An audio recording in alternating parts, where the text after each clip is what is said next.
Hello, today I will present a demo of a bot that is triggered by an API call. So in this diagram flow, we see on the left the endpoint application that triggers a bot via an inbound API that contains as parameters the customer registration fields that are used by the bot to fill an online form. And after submission, there is another page that shows up containing the submission status that the bot will extract and send back to the application using a RESTful API. So as you know, a bot cannot be directly triggered by an inbound API. So how are we doing this? So in this data flow diagram, we see that we are actually using the console. And the endpoint application will use an external web API from Kryon called add_task that will add a task in the queue.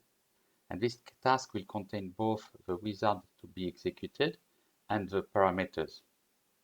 Once the task is added, the task queue manager will pick up the task and assign it to the next available bot, which will trigger the bot that will fill in the form, extract the submission status, and send it back to the endpoint application using a RESTful API.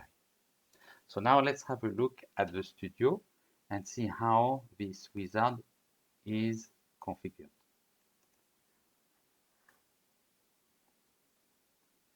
So we see the wizard is made of 3 steps, and the second steps that we see now on the screen is the online form that the bot will fill.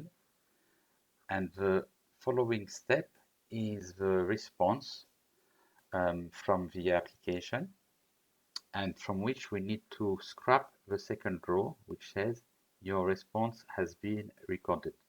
So let's have a look to the advanced command by clicking at the bottom right, the advanced command view. And we see that we are using a get HTML object text advanced command to scrap the result. So on top is a visual, and we see that we put whatever is extracted in this variable called response. Then next we call the API, and for that we use this advanced command called call REST API using the post method. We put here the URL for the endpoint application, and in the body we put as a variable what we have just extracted from the web page. So this variable called response, and we will capture the result of this REST API in another variable called post results. So what we do next before the wizard ends is to show in a message both the payload, so the extract from this web page, and the result of this API call.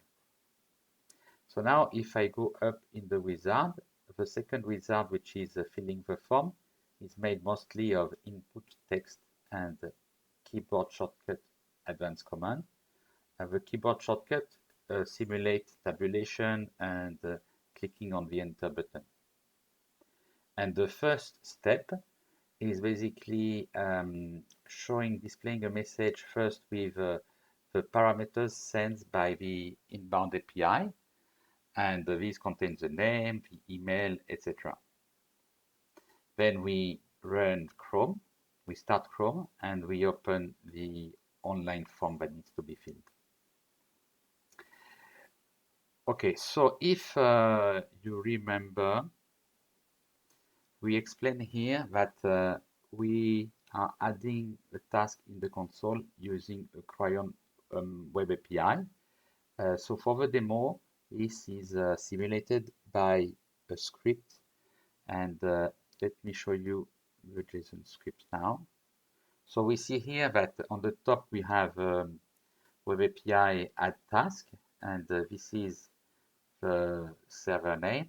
Then we have a credential, and then in the body we have a wizard to be launched, defined by its custom ID from Fiber, the variables such as the name, Bob Smith, the email, right? And then the robot, the machine of a robot that needs to be executed. I did this because we are sharing the RPA server across several colleagues, but in real life you could leave this field blank and the console will assign the task to the next available bot. So something I would like to show you before we start the demo is how we configure the custom ID in the studio.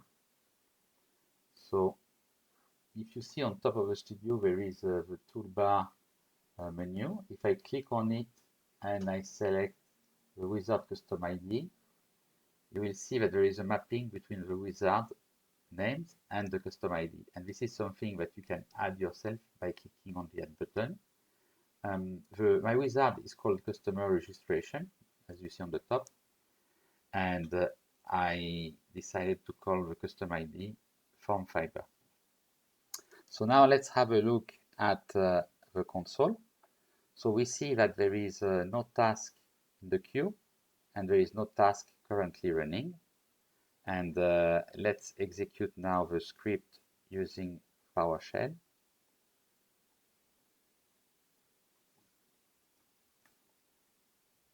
So I will click enter now, type enter. And we see that the task has been added with task ID 36 for the custom ID wizard form fiber.